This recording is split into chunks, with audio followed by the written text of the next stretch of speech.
co-hosting Gamer Microphones with us when we used to talk about Game of Thrones. And then you started Under the Comic Covers with Eric Featon, aka Mr. Blog, where you guys would talk mostly about Image and other indie comics. And you guys actually were getting noticed by comic writers and artists. I saw like they would even ask, I think they would ask to come on and be interviewed by you guys.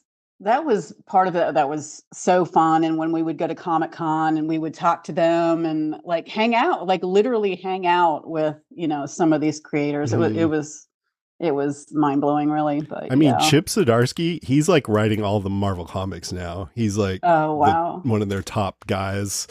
And I know, like, didn't Eric kiss him on the head or something, or he kissed Eric on the head? No, I think it was the other way around. I think it was the other way around. Yeah. And also, the main reason why I asked Grace to come on is because she's the reason that I got to be a walker on The Walking Dead back in season 2.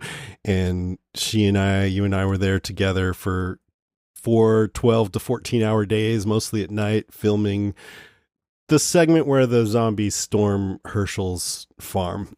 And so I thought it'd be fun to cover the episode with you and then talk about our experiences filming it. Watching the episode, like everything was like rushing back. It's oh my God, what a great experience. Yeah, such a good one. I figure we'll go over the episode like we always do, but while we're talking, either one of us can feel free to mention any personal experience as we go along, but then we'll have a segment dedicated where we talk more about what the whole thing was like, and some listeners wrote in some questions so we can answer those too. Oh, fun. So it's The Walking Dead Season 2, Episode 13, Beside the Dying Fire. I've been looking forward to this one. As always, what did you think in general, Grace, guest of honor? Oh, I loved it. And one of the most fun things of rewatching this episode is I didn't realize how much I had forgotten. So some of the things that happened really hit me, or some of the visuals like just really hit me. I'm like, oh my God, I forgot, I forgot that was coming. And so part of it felt new again. And, it's such a fun action-packed episode anyway, but I liked it. You haven't watched it in a long time, right? The Walking Dead. And you didn't watch any like season 2 episodes to get ready for this or anything? This is just like... No. And that's like, I was going to do that and you're like, oh, you don't have to. And I was like, yeah, okay, I don't have to.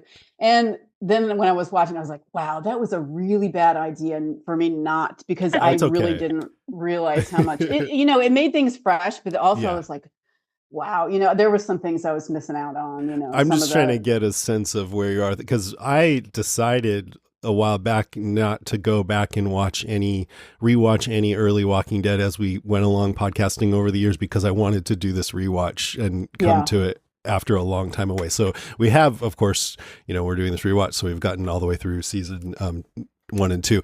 But I forgot stuff too. Like I didn't remember how fucking out of it Rick was at the end, just so aggro, I did not remember. I remember him saying this is not a democracy anymore, but in my mind, that was kind of almost a strong, powerful moment. And here I'm just like, he's totally lost his shit. Everyone is literally like, this fucking guy. This guy, like, what the hell are we doing? But anyway, I don't want to get too deep into it. I thought it was great. To me, this episode always felt like the zombies storm the farm and then some other stuff that I don't care about happens. That may be a personal thing. It surprised me how the storming of the farm's over by 50% of the episode. Yes, it surprised me too, given that we worked so many hours on it, and then when we went back and watched it. But it does, even just trying to take an objective view, it feels like, wow, there's this big seasonal climactic moment, and then there's the aftermath, which is like the second 60% of the episode. It does kind of feel like almost epilogue kind of a feel, but it was good. It's really, really setting up for season 3 though, isn't it? It's really table setting. Yeah. What about you, Lucy? Oh, I liked it. Yeah, we had fun playing Spot Jason.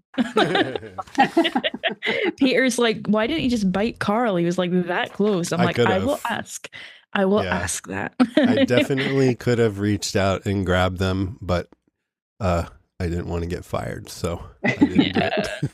No, it was good. It's great. I think it's one of those ones that like knowing some of the zombie logic and some of the tactics the group have now, it's kind of like, really, that lost you the farm. Like if that had happened in like season 9 Oh or yeah. 10, you'd be like, oh yeah, that's nothing. But it also makes sense. Like one of the things Peter pointed out when we were watching it is like the Greens haven't actually seen any of the devastation. So like the survivors that have come through Atlanta, this won't be the first time they've seen like absolute scenes. But like the Greens and even Rick have not really seen chaotic downfalls like this because Rick was in a coma and the Greens were secluded on the farm. So Mhm. that kind of made me a bit more sympathetic towards it. Yeah, that's That's a good interesting you put it point. that way because I've always thought during the course of The Walking Dead, they always seem to come upon these people who somehow escaped a lot of trauma. You know, even in Mm-hmm. Alexandria, it seems like they were sort of secluded from it until Rick comes, and then the shit always hits the fan. Yeah.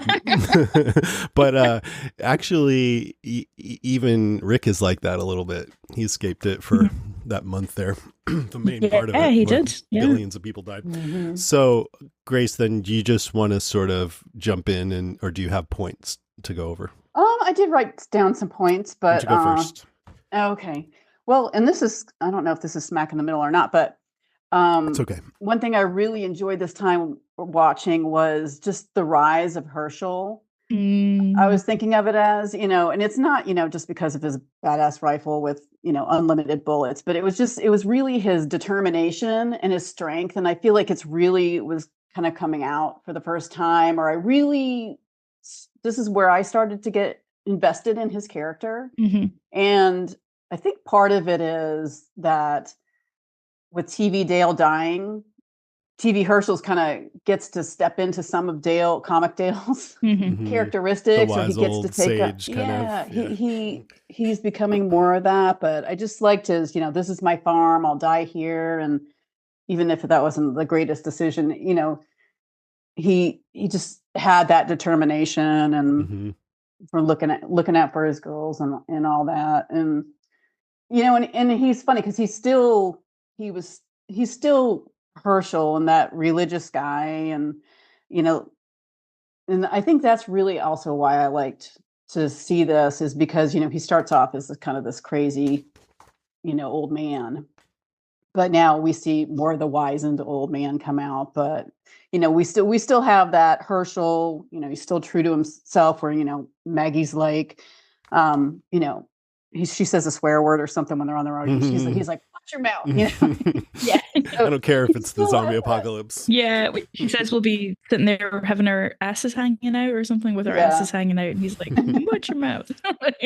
But yeah, like he's just visually, the way he plants himself right front and center in front of his farmhouse, and he's got that magic shotgun and just blowing zombies away for a good portion of it. It just feels like such a strong stance that he's putting on, Hmm. and even when Rick's dragging him away, but it's my farm. It's like, dude, come on. But I got shot right in the head in that while he's standing there, and you see all the Zeds coming up and the farm is burning in the background, and you can see my head framed by the loft that's on fire, the opening to the loft of the barn, and then Herschel shoots me and you can see the CG blood splatter as my head explodes and I fall to the ground. That was like I felt the most honored in that part because somebody did CG on me afterwards. Yeah, I Take think the time. that was one of the special things, watching, is getting to see our own heads explode at, Yeah, one point or another in the show. it was crazy. Okay, Lucy, what about you? I quite like the cold open. I'd forgotten about the cold open, but I loved the silent way that it followed the herd formation and it kind of tied seasons 1 and 2 together because I'm pretty sure they were eating Rick's horse when we first see them. And going through the timeline, um, that would make sense because we see a very prominent full moon in last week's episode and again in this week's episode.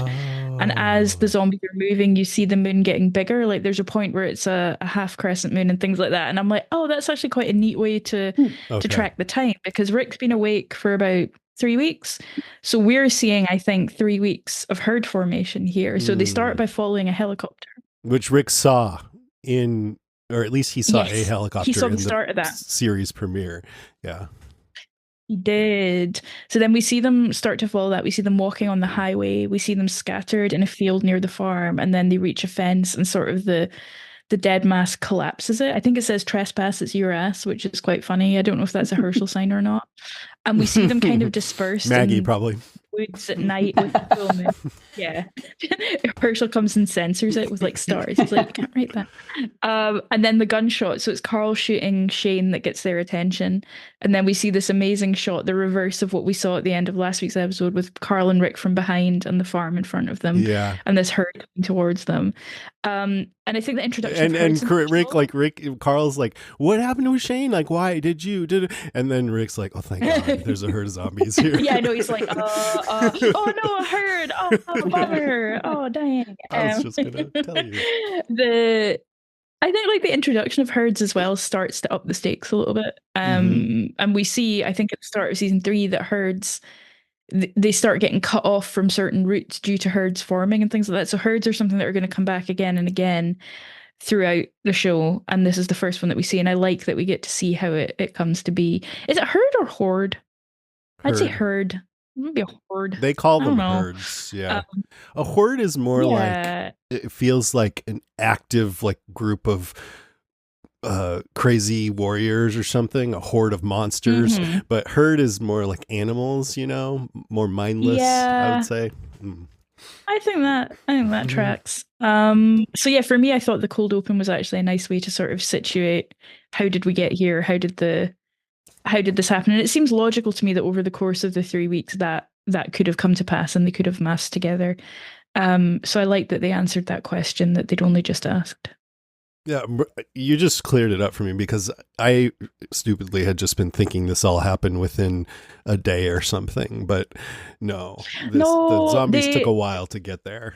Yeah, I think what I liked is that they showed it kind of incrementally. Like it starts with just a few following the helicopter, and then they kind of gather more momentum, and they're clearly quite aimless until they hear a big noise or something to drive their attention. And yeah, 3 weeks to me seems reasonable, knowing what we know about where the group have traveled from and so on. So yeah, I wonder if Gimple intended, sort of in a retcon, for this helicopter to be a CRM helicopter. What do you think? So I wondered that, but then I remembered in season 3 the governor has a helicopter, or there's something about the governor in a helicopter. Yes, there but is. Yeah. Both could stand. Military. So I don't know. Yeah. It could be. Maybe. I'd love it if they went back and like retouched them like they did with the Star Wars films, like adding Hayden Christensen at the end and just like put the fucking CRM logo on them. Like, he was there all the time. Well, they could then put Denai Guerrera's face on Michonne if they were going to do that. Right. All right, so my first one was going to be what you just said, but I'll just skip over that and go straight to my number 2 point. Zeds attack the farm / go Zeds.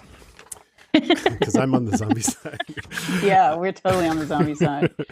So how many of you, sorry, this is probably a question. No, it's okay. Time, but throw it in. How many of you were there? Was everyone that we saw a real person? Was there any CGI zombie making?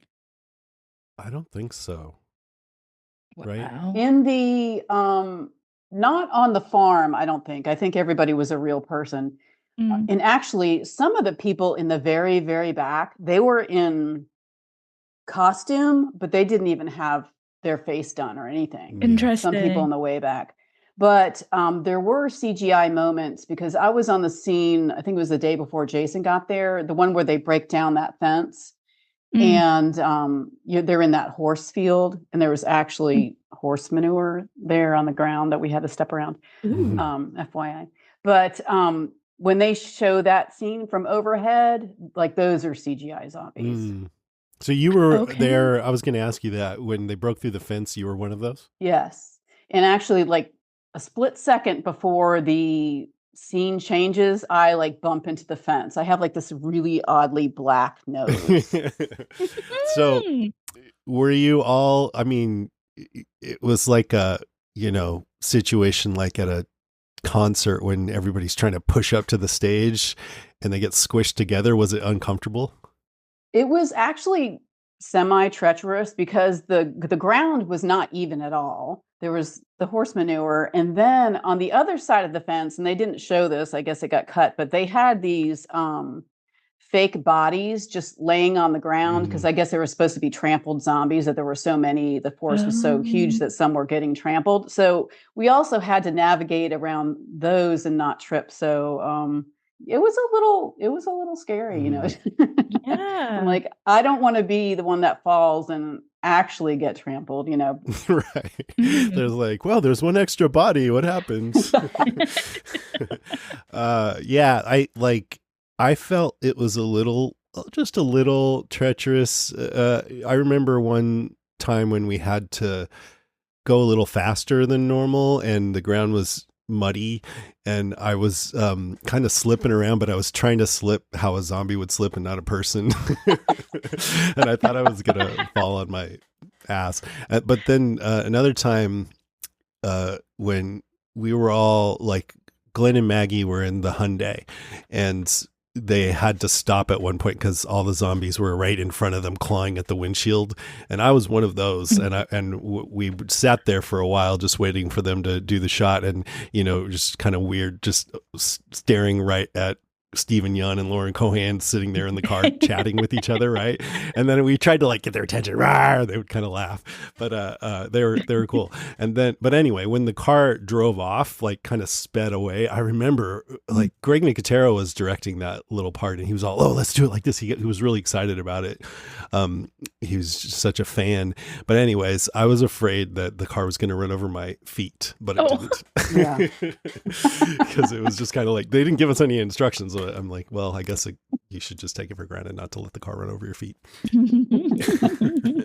Anyway, let's see. So when Herschel and Lori and everyone saw the Zeds coming, they like turn out the lights, but they get ready to fight. And my first thought, having watched the whole series, is get in a car, drive away a little bit, blast a stereo, you know, Right. Lure them away with sound. And Andrea did say, we kill as many as we can, and then we use the cars to lead the rest of them off the farm. And I'm like, okay, so what went wrong with that? They didn't use sound. And I think there were just too many of them to handle. But if they had used sound, then maybe they could have done a better job, you know? Yeah. And I also always think, why didn't you just go back to the farm after they passed, at least go check and see if they just went right through, because they came from Atlanta. So did they just be like, oh, this seems like a nice place to settle forever? You know? Yeah, in the comics they go back to well, Glenn goes back, I think. Did the Greens all go back as well, Grace? I feel like people I cannot remember. I feel like there's Farm 2.0. But they had it sounds familiar. I feel like that's what they're trying to cover their asses with when they're like, oh, the herds kept cutting us up, and I'm like, yeah, did they not? So then Rick and Carl run to the barn, and his plan is to light up the barn to stop some from reaching the house and distract the others. And as far as I could tell, we didn't see any Zeds actually distracted by the fire. No. A little later, Beth says the barn's on fire, and Patricia says they're headed for it. Maybe Rick said it to draw them in. So maybe it was working, but maybe I was thinking, maybe I'm thinking too much, probably am, but maybe the gunfire from everybody else pulled them away from the fire. If they would have just not fired at them, maybe because there's a 3-episode run in season 6, episodes 7, 8, and 9, where walkers have stormed Alexandria, and in episode 9, Daryl fills a pond with fuel and ignites it with that RPG, and a big thing of fire comes up, and most of them just go right into it. They're like, fire. And I always felt like that contradicted our episode, because when the barn went up in flames, we didn't care. We're just like, no, we want to eat the people. So it's a little bit of a flub there, I feel like. I don't know. But then a few of them get into their vehicles and start firing. And I remember watching that, Reedus driving around on his motorcycle, and Stephen Yeun and Lauren Cohan in the Hyundai, and Andrea and T-Dog in the big blue truck. I'm pretty sure it was, I don't know for sure, but I'm pretty sure it was them driving the whole time, right? I don't remember any stunt drivers or anything. No, it was them the whole time. Wow. And, you know, we have to shoot it so many times that they really went around a lot.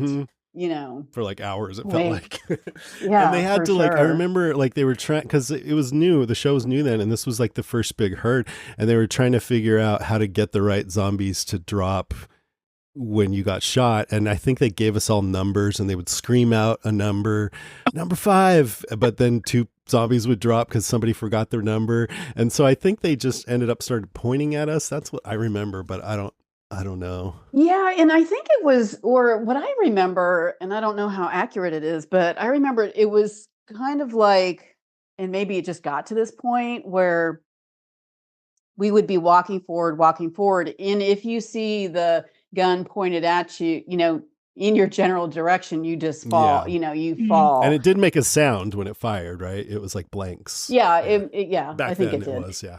They changed that after a while, like with all the accidents and things. I think they just had rubber guns after a while, but when we were there, it was Oh, guns really? firing No. blanks. Yeah. Yeah, it was definitely, it was loud if you're Loud. close.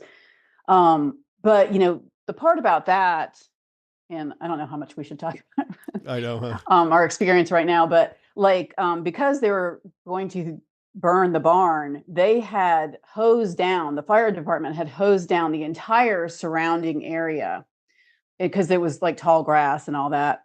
And it was freezing. So it all had iced over. This tall grass had iced over. Oh. And so when you fell, you would have to, like, I would fall because Glenn shot me, and that actually was on camera, and that's really my super favorite, Yeah. memory. You Is that feel I get honored to be shot by these guys. yeah, like especially with my favorite character. Yeah. And but anyway, I would fall, and then I would have to wait there for like in the freezing cold grass for 2 minutes until the scene ended, and then do it again. Mhm. So I'm just like laying in the grass, laying in this frozen grass, and like You're like, wearing a hurry shirt and up. a dress, and no jacket or anything. But yeah. Yeah. That's amazing. It was cold. It was very cold, and we were in not wearing not much. We had a long sleeve, but it was just one layer, and it was like, I don't know, like 14 degrees or something. And they would bring out Maybe not that cold. maybe that I don't know. We could see our breath. I know that. For And sure. so they would bring out. I've probably told the story before, but they had like carts of like fuzzy Snuggies.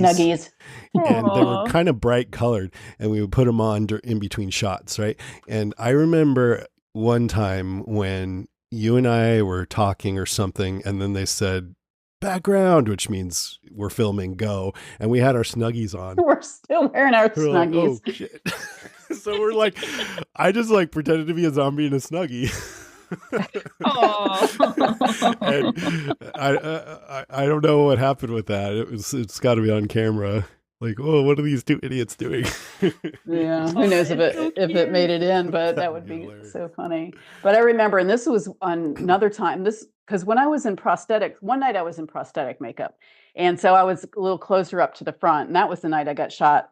They filmed the cars, and I got shot by Glenn. Oh yeah, I But forgot about that. like we were just waiting there in between scenes, or for it to go again, and I'm just shivering. Like the worst part was my feet, because I was just in these like little like ballet flats, Mhm. like no insulation whatsoever, standing in that frozen grass.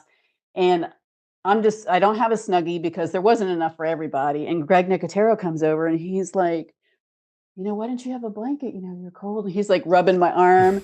Oh. And, and I'm like, there's not enough for everybody, because you really had to be by, what do they call them, a snuggie buggy or something Snuggie like buggies, that. that's You what had they're to be called. by the wagon in order to grab one quickly or whatever. So, but I was like, yeah, Greg's keeping me warm up there. Oh. That felt like cool and special for me. Yeah.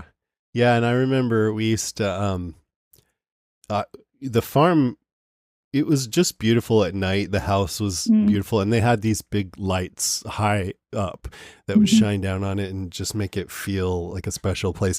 And there was a lot of waiting around, so I would just go like sit on like a tractor tire or something and just look around and take in the scene and be in kind of awe. But then when it got really cold, we all piled in. I think there was a bus there, and we would just Mhm. like snuggle up in the bus.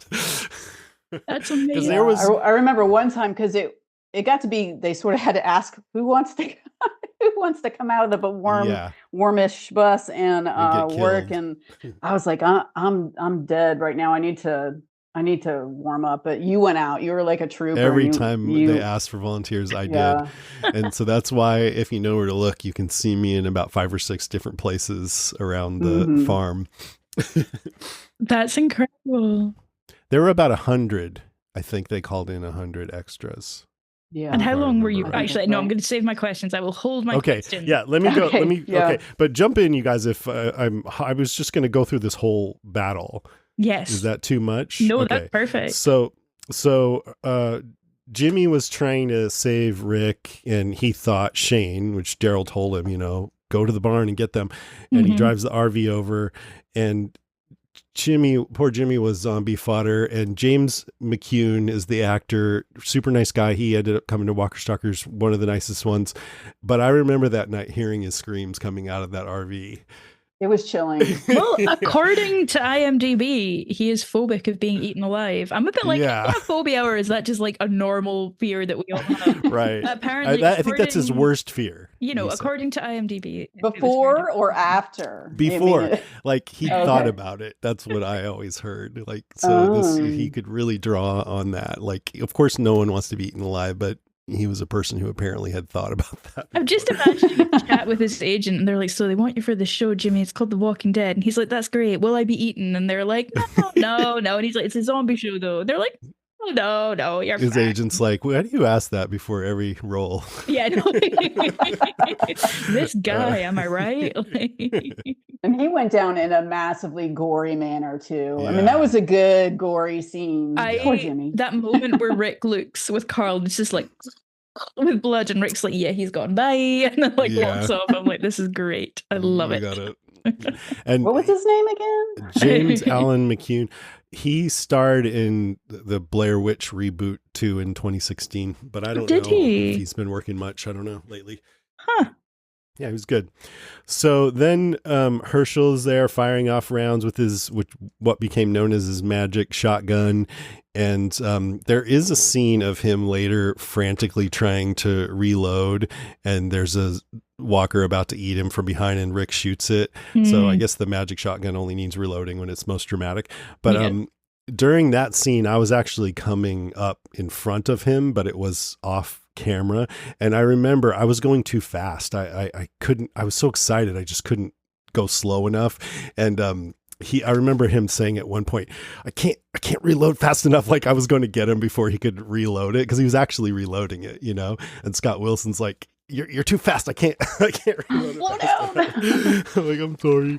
That's amazing. So you could have changed the whole course of the show and like I could taken have Herschel eaten him. down. You could have just been like, Again. I know. See? I mean, I was pretty close to him, and definitely Rick and Carl when they were coming down off the RV.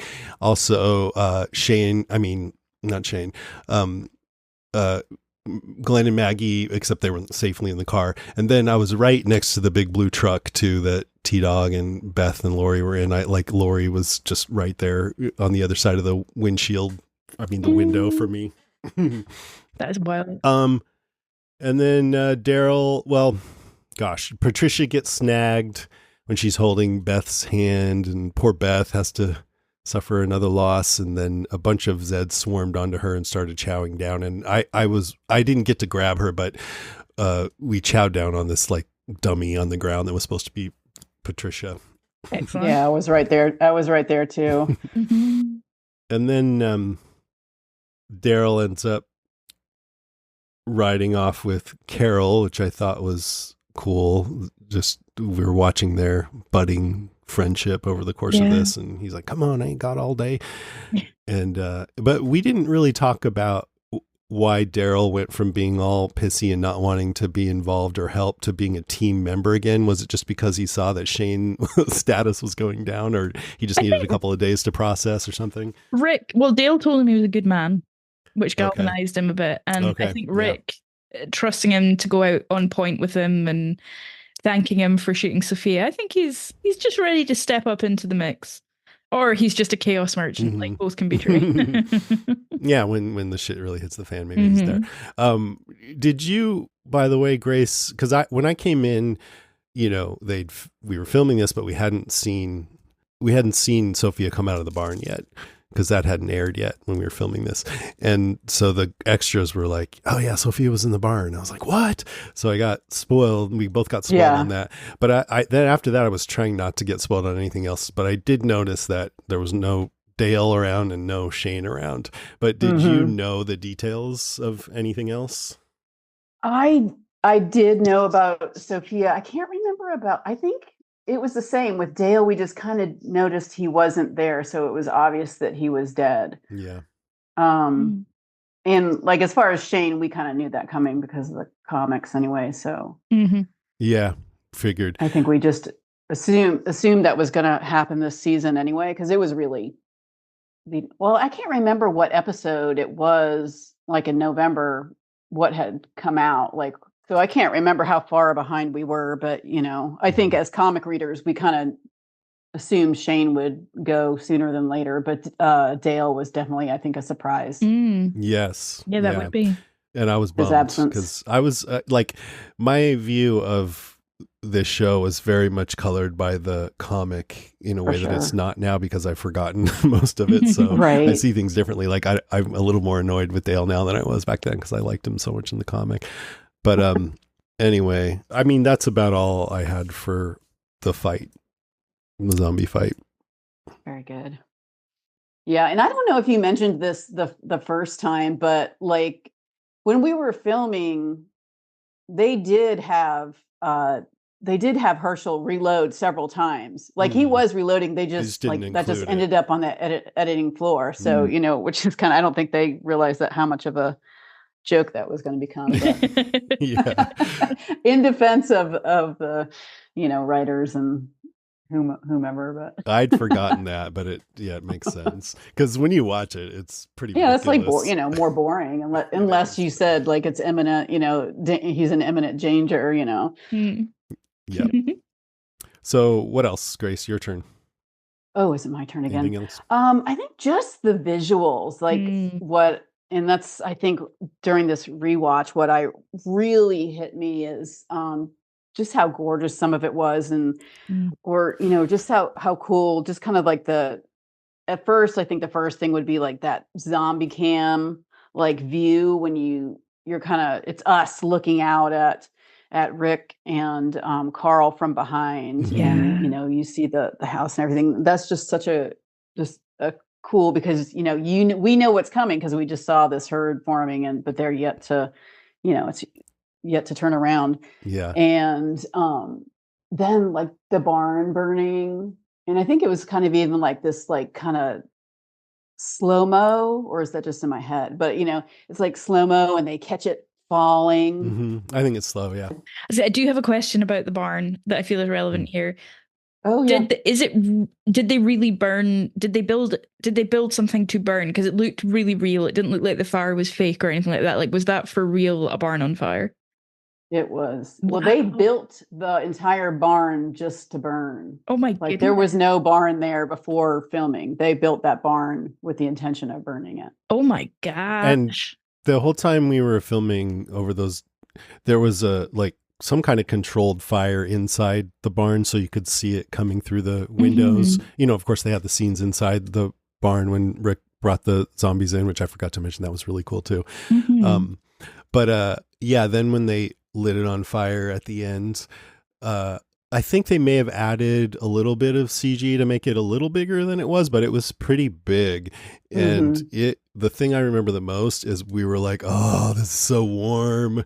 Yes, it was so nice. And actually, like, some people were kind of some extras were getting yelled at. They're like, don't go so close to the barn. But, so it really did feel nice. Zeds are really drawn to the fire. They are. Like, I mean, it was hot if you got too close.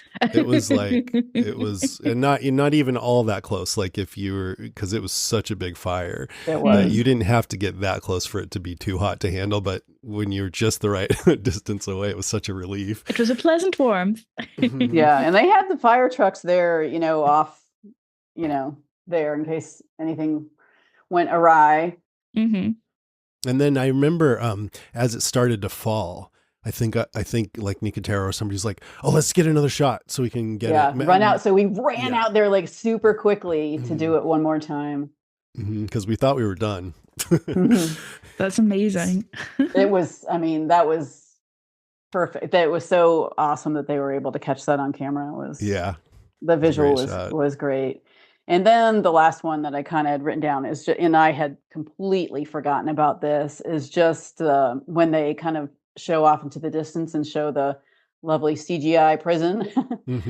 But I totally forgot about that. And just I felt like each one of these scenes like really kind of evoke a different, these different emotions, whether it's the dread with, seeing the zombie view, or and then the hope kind of when you see the prison and okay, there's a safe, thing to just some hope of the future of what's coming. And I just, I was just kind of amazed all over again by those visuals. And for me, like watching it, as I said, with the comic way more in mind, it was just exciting to see the prison because they spent so much time there in the comics. Yes. So they're like, yeah, that's coming up next season. Yes. Although I'm going to be a Debbie Downer and just say it doesn't look much like the prison that we end up being in season 3. It might not even be the same one because it took them a while to get there.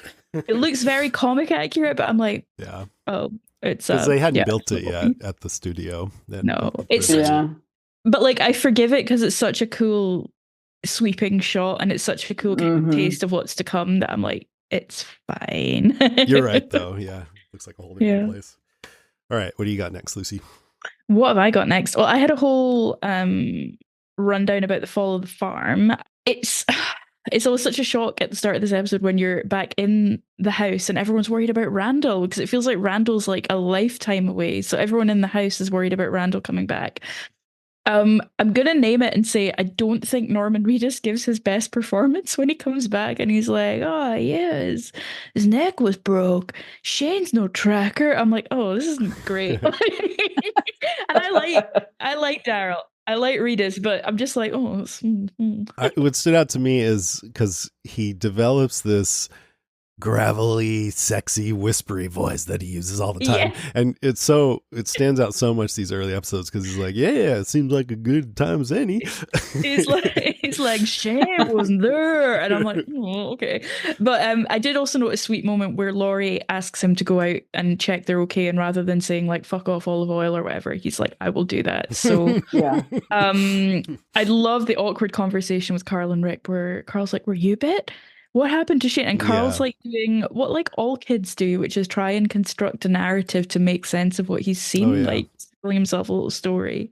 Well, yeah, I was thinking because poor Carl, like, I know. Not only the thing that we're thinking about, he comes upon his father who just killed his father figure, and then he has to shoot the zombie version, but he thinks that Shane was bitten, and so he's just, as they're walking back, just wondering, did my dad get bit too?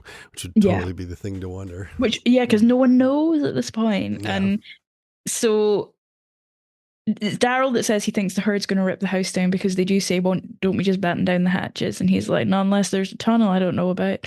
Carl essentially ruins everything by not being in his room when he's supposed to be, because that's where some of the hysteria comes from Laurie, is not knowing where he is, and that's where the group kind of diverges a little bit. But he also saved his dad's life, so we'll forgive you, Carl. I love the line, as you say, that Daryl says it's as good a night as any to die. I also thought it was really nice that Rick told Carl he loved him. I was like, oh, that's just nice parenting in the middle of the zombie apocalypse when you're about to sit there to commit arson and zombie murder with your dad who loves you. I don't know. It gave me the feeling that he didn't really believe in this plan with the lighter and the gasoline. Like, Carl's I just want to say, if this is the last time we talk, I love you. I love you. Carl's don't fuck it up, no. Carl. Don't fuck it up, you little dickhead. Like, oh no. Like, I really kind of thought, Rick, maybe you should also light the lighter, just climb up the ladder and do the lighter part yourself too. Yeah. I mean, Carl's getting a bit literal baptism by fire here. There's some really cool shots of Glenn shooting from the car where I think the camera's on the roof of the car, so we're seeing Stephen Yeun shooting as he's being driven around, which is really cool. I've written that Daryl essentially sends Jimmy to his death by being like, "Do you want to go over here?" I was like, "Oh, Daryl," but he gets Rick and see where all those zombies are. Go there. Yeah, see over there, Jimmy, and Jimmy's like, "Oh." I mean, he's like, he didn't have to like open the door or whatever Yeah. he did. Who It is was, it? you know. Hello. We shouted out Jason, bite Carl. That's in my notes. Kabasi, bite Carl. Maybe Jimmy and he helped Carl and Rick He by did. giving them They got off something the to roof. come down, but I don't know if that was necessary. They could maybe just jump down or something. I think if Jimmy had the choice, he probably would not done it. Yeah. Andrea clocks that they're going to run out of ammo before they even make a dent. I thought Hyundai were still getting some really good product placement in this episode. I thought that car did a fantastic job of not being too dirty and still driving very well in all the situations.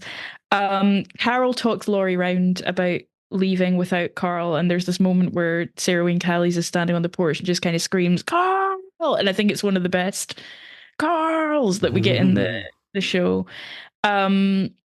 Laurie also kind of condemns Andrea's fate a little bit because she assumes that Andrea's been bit. You know, she says, "Andrea, go get Carol." And then it looks like they're both dead, so they decide to leave. And Glenn and Maggie follow. I thought it was really interesting seeing Maggie freak out so much, but again, when Peter kind of talked me through the context how she's not really seen this kind of carnage on this scale before, it made a lot more sense. And I thought there was a lot of really good screaming in this episode. Like, people don't scream in later seasons of The Walking Dead, whereas this had some good like horror film screaming. I think our first reaction as fans a lot of times, we don't want to see the characters that we like handling things badly, but it really makes sense for people to handle this kind of thing poorly, you know? Oh, I loved for it. sure. I mean, because she's coming down and like having to get all those emotions like out of her body, like they were just literally, you know, fighting for their lives and trying to save the farm and do all this, and your adrenaline's up and all this. You know, you need to come down, and you know. Well, she doesn't know if her family's dead either. Yeah. Right. I thought Lauren Cohen did a great job, and I loved it thinking about where she ends up and how hardened Maggie becomes, but seeing her in this kind of much more young and vulnerable state, it was just kind of nice to think about that arc, although horrible thinking about how she gets to that arc. And yeah, the last kind of things we see are Herschel very nearly a goner until Rick does a kind of iconic entrance, and then Rick, Herschel, and Carl leave. Andrea's left behind. I feel so bad for Andrea in this episode. She's like, wait for me, assholes. Awful. Poor Andrea. And then Daryl's kind of pondering watching the barn burn, but hears Carol and goes to rescue her, and then the barn collapses in flames behind them. And it's so quick, but it's so well done and well orchestrated, and just the complete decimation of the safe haven and the kind of false sense of security they've had. Oh, brilliant stuff. Iconic. Just what the only thing that would have made it perfect is if we would have gotten to crawl into those windows and just fuck up that farmhouse, because we couldn't. I think I've said this enough that everyone knows, but the people who own the house said you can use our property, but zombies aren't allowed on the porch or in the house because they were religious. And it would have made it so much better if you could have seen us crawling in there, you know? And I think it would have made maybe a little more sense or made it seem overrun more. Yeah, exactly. Absolutely. But, you know. Yep. They're playing by the rules. So. Yeah.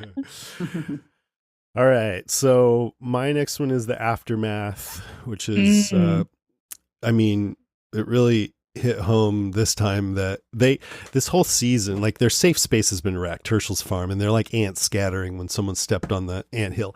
And the zombie threat this season was mostly pretty contained, a few stray Zeds here and there, some locked in a barn.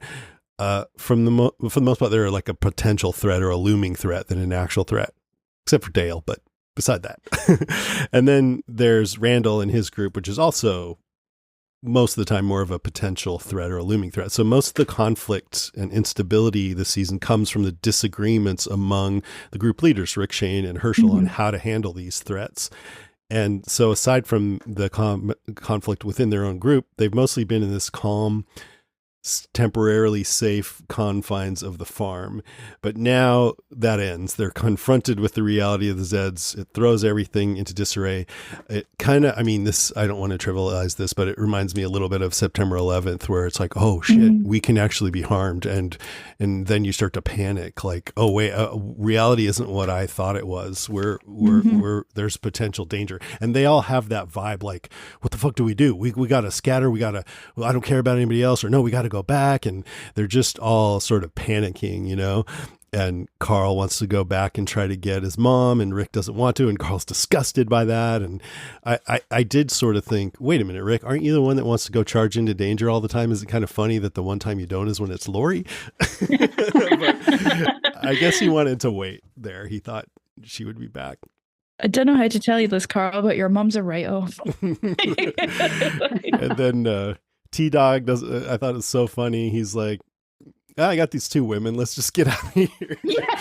Oh yeah, he was like wanting to head for the coast. Yeah. He was like, they're on their own. Too bad for them. You know? Yeah, and it's funny because Lori said, we should go to the place where Sophia. We were going to rendezvous with her. That's probably where they'll meet. And then just like 2 seconds later, he's like, "There's no way to even begin to start looking." I'm like, well, maybe you should start at that rendezvous place. She just gave you a suggestion. Yeah, it's like literally not that far away. It's not like you're going back to Atlanta. It's like it's there, man. You're fine. Yeah. Well, and the funny thing is, with T-Dog trying to acting like they were crazy for wanting to go back, and like he's talking to the two people that have family back there. I know. I was kind of disappointed. It'd be different if it was Carol or something. Yeah. But no, it's Beth and Lori, who both have family they're worried about. It's too funny. You're just like, T-Dog, read the room, man. Read the room, Theodore. I was just trying to get into his head because we didn't get enough T-Dog. I think Irony Singleton was good, and they should have given him more. And so we don't quite know his character as well as we could have. But I'm just trying to think how this makes sense. And it almost makes sense because of that, because he didn't get a lot to do. And so he didn't feel as integrated into the group. He didn't make those connections like everyone else did. And so it was easier for him to just be like, no, let's just get out of here, cut our losses, because he didn't have that connection. Let's call it. Yeah. And then Herschel, he, for some reason, just wanted to sit in a car, and if a zombie gets me, that's okay. Herschel's having a day. Herschel's like, you take your boy. And then he delivers his classic line. I'm like, what you, okay. I can't profess to understand God's plan, but Christ promised the resurrection of the dead. I just thought he had something a little different in mind. I always love that. But then he's telling Rick, you just need to take care of Carl. And then a zombie walks through, so they know they're not safe there. They're all worried about what to do. And then Rick's about to tell Carl they can't wait for his mom. And then just then everybody drives up all at the same time, and there's hugs all around. It was such a great moment because I guess Daryl's the one who rounded them up, because Rick says, "Where'd you find everyone?" And he goes, "These guys tail lights zigzagging all over the road. Figure you had to be Asian driving like that," which felt like nothing like a bit of mild racism. Mild racism. It's a little brotherly love, I feel like. I don't know. Glenn's like, I'm Glenn, like, yeah, good one. But anyway, it's a great moment because they're so happy to see each other, and the people who care about each other the most group together, Herschel's family and Rick's family. But then they take stock of who they lost: Jimmy, Patricia, possibly Andrea. So it was like a little bit of a roller coaster there. Excellent. Yeah, they all wrote Andrea off pretty quickly. She's either dead or she's somewhere else. Like, yes, those are the two things that can happen. So do you have any more, Grace? I mean, the only other thing I've had written down, we kind of touched on it, I think, earlier, but just the whole death of democracy, and, everyone basically is questioning Rick's calls, and, like you say, he becomes a little unhinged. I think that was just, that was a moment for sure. He's like, you can leave if you want, or you can listen to me. He wasn't having any of this discussion anymore. Nothing was up for discussion. Why do you think he's like that? Was he just like, I'm tired of everyone questioning me all the time, or what? Yeah, I think so. And especially, everyone was pissed. I think because he had made, I don't know, that decision. Everyone was mad that he had made the decision about not telling them that, everyone was infected. And I think he really felt strongly about that he had made that right decision. And because he really comes at Glenn when Glenn said, Glenn was questioning him. He's like, I thought it was the right call at the time or whatever. I don't know the exact quote, but so I think he was pissed. He was like, I'm just doing my best, and everyone's giving me shit. I mean, he just had to kill Shane, or he would say he had to, and I agree.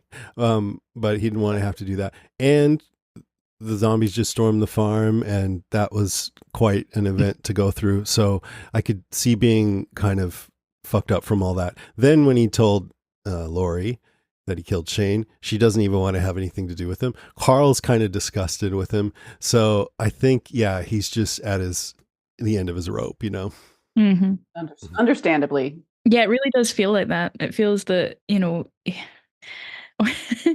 we were just, I just cracked up when he's like, I killed my best friend for you. And everyone's like, what the fuck? Yeah, you did. Wait, what? Like, what? Yeah. Nope, it's a good moment. Yeah. That Even really Carl's like, okay. Carl just so like goes, that's really what happened. I don't like burst into tears. I'm like, that did not land how you thought it would. I had a point about the kind of dictatorship when the convoy stops. Rick doesn't want the group to split up. And it's the start of his quest, I think, that doesn't really ever end until they hit Alexandria, which is for shelter and for somewhere safe to be. But everyone is at odds with Rick here. Everyone is, Carol tries to talk Daryl into sort of running away. Glenn is upset with him. He's very raging because he told about the barn and Rick didn't tell him about this. And I think Laurie has an inkling of what might have happened with Shane. And I find the scene with Laurie and Rick so interesting because this is like the crack from which their relationship never recovers. And Laurie, she looks horrified when he says that he did it, but Rick, to be fair to him, explains he had no choice. He gave him every chance. He was acting like Rick was in the way. I think Sarah Wayne Callies is really good in this scene, but where it starts to turn is when Rick says, I wanted it over. I just wanted it over. I wanted him dead. And then the bit where it's like the absolute fucking final straw is when he says that Carl put him down. And I think at that point, it's just gone beyond anything that Laurie can forgive. That's a lesson for anyone in an argument. If you have something that will escalate the argument and you can save it for later, maybe save it. Yeah, maybe just don't ask Carl how his day was. Like he's not doing so well. So I feel that moment, that to me is like that's the death of the Grimes marriage right there. Like when we see them in season 3 and things are so bad between them, I doubt they have a conversation after this point. Like I think that's it, and it's so tragic. And I remember the first time I watched it being really pissed off with Laurie and being like, but that's what you wanted, like, and he did it, so why are you being like this now? But now I think I was trying to see where the moment really is for her that it comes apart, and it really is when he says that Carl got involved, and maybe in that sense it's a bit more understanding. Well, who let Carl out? Who wasn't watching Carl? Probably fucking Andrea, but yeah. Let's face it, it's probably Andrea. No, he snuck out. I think she was projecting a bit, Yeah. I don't know, with the anger that Carl got involved in. Right. He should have been keeping an eye on him in the house. Though I did have a lot of empathy for Laurie. I can't remember if I did originally or not, but even though, the point that she did ask, she did want Shane dead just an episode or so before is a very good point. But I wasn't really thinking about that last night when I was like, well, he's ranting and acting a little scary. And so I could kind of understand. Yeah, it's a lot about, with Rick in this whole sequence, it's a lot about how he's saying it versus what he's saying. Because a lot of the things he's saying make sense, but he's just he's on a crazy rant. Oh yes. Yeah. I just think she has this "who are you" kind of moment. Like this is not the Rick I know kind of. Right. Who have you become? He's like peak local man shouts at sky. Like he's like, like if you saw him on a news bite, you'd be like, oh wow, okay. Like, but I thought, what I thought was interesting. Daryl still in Rick's corner. Like Carol Yeah. tries to win Daryl over, and Daryl says he's done all right by me. He has Yeah. honor. Like, I and I like think that. that's kind of answers your question earlier about what's brought Daryl back into the group. And I think he does have faith Mm. in Rick. Which, given that like the first time they met, Rick had just handcuffed his brother to a roof, and left him there to die, Yeah. is pretty strong, you know. And Daryl can identify too with feeling angry sometimes, you know? Yeah. And Rick, like the bit where he loses it, he's, you know, he gave me no choice. I killed my best friend for you people, for Christ's sake. My hands are clean. Send me a postcard. Like top Rick sass. He's like, yeah, you found that place. Send me a postcard. So I think he's just frustrated that he did probably the hardest thing he's done in his life up to that point. Yeah. And he's not getting backed up on it. He needs someone to tell him you did the right thing, and Yes. nobody's willing to do that. Nobody. Yeah. Nobody is. Because Even- he's always, this whole season, he's been making big decisions and then going back to Lori and kind of fretting about it. And sometimes she will support him, but this is like absolutely not. Yeah. It's rough. It's really rough. It's hard to watch for sure. Yeah. Okay, well, that's my point is Rick kind of loses his shit, and they're like, Rick is saying we need to find a good place that can be fortified to settle, which is like, yeah, that makes sense. But he's not saying it in an inspiring way. He's saying we just have to find it, like that. Yeah. You fucking morons. Yeah. He needs to work on his delivery a bit. Yeah. And like, I don't even remember that from the first time. I think I just was blinded by the comic or maybe I did feel that way, but I forgot. But watching it now, I'd be like, yeah, if I came upon this group right now and I saw this guy, I'd be like, who the fuck is this guy? We gotta get away from this guy. And then they're asking questions about Randall having turned but not bitten, and he tells them when they're all infected, and then they're upset. And I would be too if I found that out and Rick had kept it to himself. Mm-hmm. I don't know if it really matters practically all that much, but one way it matters is if somebody dies, you need to, you know, knife him in the brain, or else you could be in danger. In Rick's defense, he didn't know for sure until Shane. Yeah. And I for me, I think the biggest difference it would make is in like morale. Yeah. You know, as someone who you know, I really like this like post-apocalyptic kind of stuff, but like I would be the first to like jump off a cliff or something like that. So I think news like that it's not like this temporary thing that is gonna, you know, be over in a year or something like this. This is always going to be the case, or so it seems. Yeah. It's not that it's easily escapable, but it's just, I don't know, it just seems so much more heavy when you know that just anyone it's in you, anyone who dies. Yeah. It's something psychologically to come to terms with, and also if you just you're like, fuck man, I'm going to be a zombie when I die, you have to like make an agreement with each other, don't let that happen to me. Just, you have to think about all that kinds of stuff. It's dark. It's really dark. So then Rick's alone with Lori, and he, as always, spills his guts. He says, I killed him. And, you know, the things he's saying I think are right. Shane made a plan to kill Rick. You can't let that stand. And he says, I gave him every chance. And then Lori's upset. And yeah, she's especially upset that Carl was the one to put Shane down, but she should have been looking out for Carl. And now she's pissed and won't even let Rick touch her and giving him dirty looks. And I don't really sympathize with her. I mean, only in that this is just a really hard time right now and people aren't their best selves.